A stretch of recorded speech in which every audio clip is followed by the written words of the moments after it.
World express channel में हम आपका अभिनंदन करते हैं।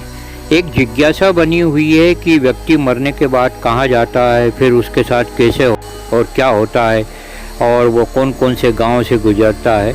इसकी एक रोचक जानकारी लेख के रूप में हम प्रस्तुत करने जा रहे हैं। यह विवरण और लेख आपको अच्छा लगेगा। आपकी प्रतिक्रियाओं का स्वागत है।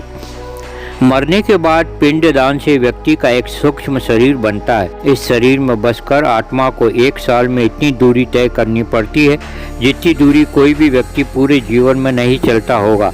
और सबसे बड़ी बात यह है कि दूरी को तय करने के लिए न तो आपको मोटरसाइकिल मिलने वाली है और न कार। यह दूरी पैदल ही तय करनी पड़ती है। अगर आप इसे कोरी कल्पना मान रहे हैं तो इस बात को मन से निकाल दीजिए। हम आपको बताते चलें कि यह उन ग्रंथों में लिखा है जिसके सामने हर हिंदू अपना सिर झुकाता है। भगवान विष्णु और उनके वाहन गरुड़ के संवाद पर आधारित पुराण गरुड़ पुराण सहित विष्णु पुराण एवं कठोपनिषद में भी इस बात का उल्लेख किया गया है। गरुड़ पुराण के पहले अध्याय में लिखा है कि व्यक्ति की मृत्यु के बाद पापी मनुष्य को 2.5 मुहूर्त में यानी लगभग 24 घंटे में यमदूत वायु मार्ग से यमलोक ले जाते हैं। यहाँ यमराज व्यक्ति के कर्मों का लेखा जोखा करते हैं। इसके बाद यमदूत वापस व्यक्ति की आत्मा को लेकर पृथ्वी पर आते हैं। यहाँ 13 दिनों में परिजनों द्वारा किए गए पिंडदान से व्यक्ति का सूक्ष्म शरीर तैयार होता है।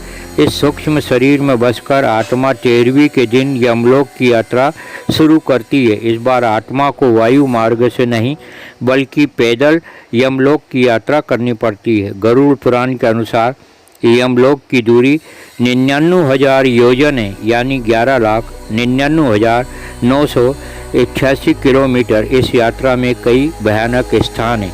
आगे की जानकारी आपके सामने प्रस्तुत कर रही हैं निधि शर्मा।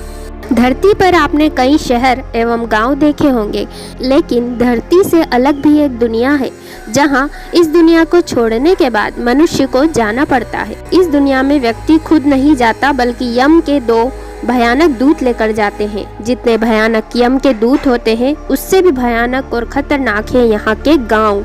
इन गांवों की संख्या 1 नहीं बल्कि पूरे 16 है और जीवन में पाप कर्म करने वाले मनुष्य को इन सभी गांवों में अलग अलग प्रकार के कष्टों का सामना करते हुए अंत में यमपुरी पहुंचना होता है। इन भयानक गांवों के बारे में गरुड़ पुराण में विस्तार से वर्णन किया गया है। इन गांवों के नाम हैं सौम्यपुर, सौरीपुर, गंधर्वपुर, शैलगाम, क्रोचपुर, विचित्र भवन, ब्रह्मपदपुर, दुखपुर, नानाक्रंदपुर, सुतप्त भवन, रौद्रपुर, पयोवर्षणपुर, शीताढयपुर और बहुभितिपुर। भगवान विष्णु ने गरुड़ से कहा है कि इन गांवों के मार्ग में न तो विश्राम के लिए वृक्ष की छाया है और न कहीं अन्नादि जिससे कि प्राणों की रक्षा हो सके। मार्ग में प्रलय काल के समान कई सूर्य चमकते हैं जिससे पिंड से बना शरीर तपता रहता है। पीने के लिए जल की एक बूंद भी मार्ग में कहीं उपलब्ध नहीं है। इस मार्ग में एक 80 पत्र नाम का वन है। इस वन में कौवा, उल्लू, गिद्ध, मधुमक्खी, मच्छर तथा कई जगह जंगल की आग है। इन सभी से पीड़ा पाते हुए प्रेत आत्मा कभी मल मूत्र एवं रक्त के कीचड़ में गिरती है तो कभी अंधेरे कुएं में गिरकर छटपटाती है। इस रास्ते में प्राप्त होने वाले कष्ट इतने भयानक हैं जिन्हें पढ़कर मन भयभीत हो सकता है। इसलिए मार्ग का इतना ही वर्णन दे रहे हैं।